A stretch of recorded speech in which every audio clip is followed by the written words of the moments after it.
So after I was done reviewing The Witcher, I thought, you know what else I did in the last couple of months that is going to be a late review? This. Jedi Fallen Order has been out for a couple of months now, and I am really late to this review. I've actually never reviewed a game before. So this is actually a first time for me, so I might be a little rusty when it comes to reviewing games, but if this one goes well, I'll try and do it some more with some other games that are coming out in the future. Anyway, I just finished the game. I had the deluxe edition, so I finally finished playing it, and now I'm ready to talk to you about it. And because this game has been out for a while, there are going to be some spoilers in this review. You have been warned. I'm especially going to talk about the way it wraps up, because like I said, it's been a couple of months, so I feel comfortable talking about it a little bit more in detail. In this game, you follow the story of Cal Kestis, 5 years after the events of Revenge of the Sith, where Order 66 was executed and all the Jedi were killed. Those that have escaped, Padawans or the like, they're in hiding from Inquisitors and other dark forces that are coming to collect and basically either turn them over to the dark side or exterminate them entirely. When Cal is found by a woman named Seer, who is a former Jedi, and Grease, a ship's captain, they embark on an adventure which may restore the Jedi Order once again by finding a very specific holocron that contains the names of all the Force-sensitive Jedi, potential Jedi, who are on that and could rebuild the Order as we know it. And so this game does follow a lot of events that lead into other stories about the Star Wars series, which is good because there is a lot more to it than just the Skywalker saga, even though my t-shirt is from the Skywalker saga. I got this free at one thing. Pretty much everything that has to be said about Jedi Fallen Order, I think, has already been said. At this point, I feel like I'm so late to the party that I really don't know what else I can add to it, but that being said, yes, it's about as good as you may have heard it is. This is a really terrific game. I've played some Star Wars games. I've played quite a few. I'm actually kind of a gamer. I obviously have not shown that side on here because I haven't talked about games enough, but I play a lot of games, and there's some games that I truly love. And Star Wars gaming has been there for years in my house, and this is probably one of the best ones I've played from the gameplay, which at moments is a little rusty, to the graphics, to the story. This is one of the most accomplished ones. I was a little concerned at first because there is the name EA attached to it, and I have played the other two Battlefront games that EA did. One was just, we don't talk about that, and two was okay, but it was a campaign mode that got over in 4 hours, which was useless. And even though I liked that story with Iden Versio in that, I would have actually liked to see a more expansive thing done with it rather than just you finish the campaign and then it's off to the multiplayer. This one has a proper fleshed out campaign mode, which is so refreshing, and it makes it a very fun experience to play. And there's so much else you can do with these characters, especially with Cal. It makes it all the more fun. One of my favorite things about it, though, is how human this entire game is, the story is even. Because one of the marks of playing a good game, aside from the excellent gameplay it can offer, potentially, is also it should be a story that's worth playing. And this has a proper functioning story with a beating heart in the middle, and that is personified at points with actual characters such as BD1, who is adorable. This is such a cute little droid.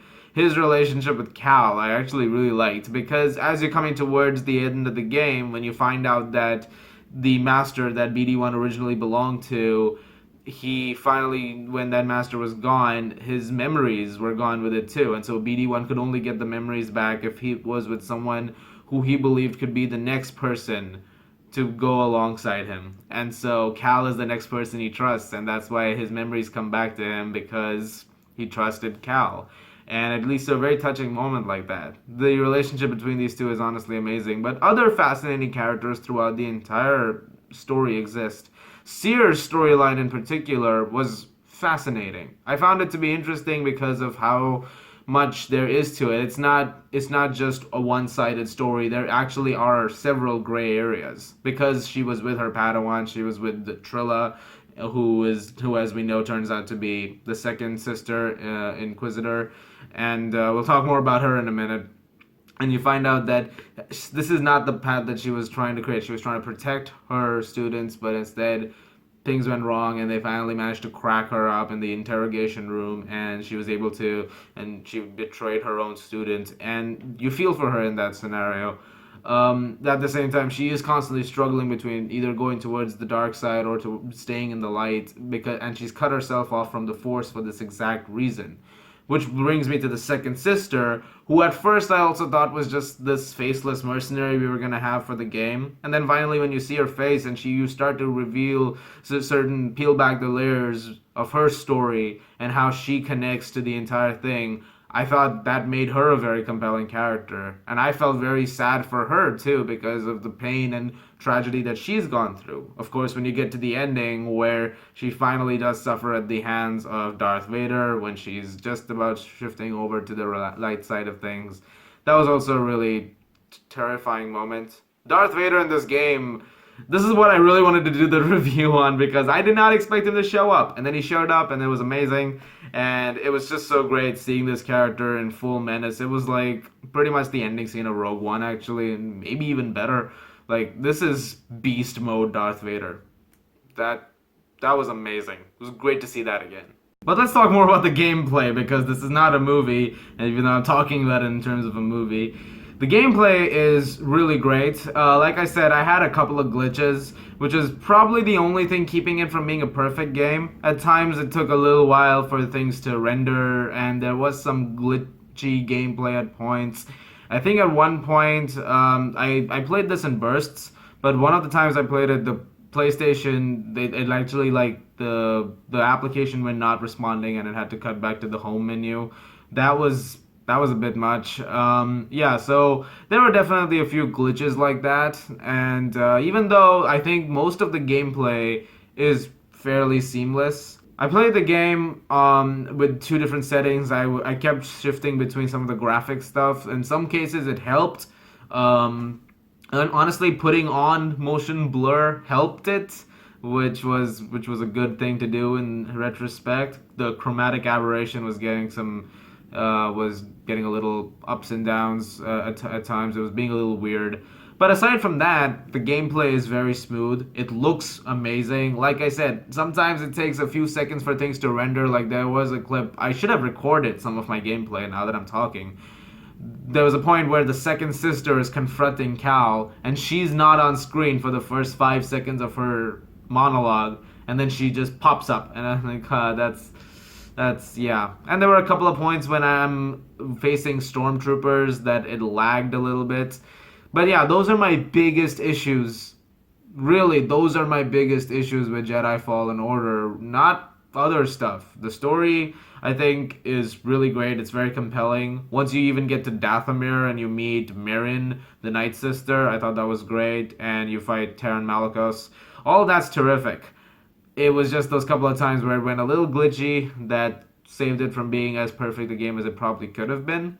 Aside from that, Jedi Fallen Order, I think, is a terrific game. I think it's wonderful in its exploration of the Star Wars series. I hope they do something else with these characters sometime down the line because they're on a different path. And that's what I like about it, that they're not doing the same thing that's going on in other parts of the galaxy that we're very familiar with. It's taking some new direction with its characters. Granted, we know in the end Cal Kestis is not the one who's going to be the guy to save the entire galaxy. We know that, and that's fine. But at the same time, it's the real treasure is the friends you make along the way. So that's what I'm more interested in. I'm gonna give Star Wars Jedi Fallen Order an A. Also, one last thing. The gladiator battle in the middle, when you're trying to get out of that underground area where you were held prisoner, when you were in that arena fighting, the music playing in that was good. It's actually by a Mongolian rock band called The Who. Really great stuff. So, just wanted to shout out to that. Thank you very much for watching, guys. Like I said, I've never done a game review before, so if this was good, please let me know, and I will continue doing more game reviews. As always, if you like this, please do subscribe. Look forward to reviews of The Gentleman, Rhythm Section, Color Out of Space very soon. and I'll see you guys at the movies.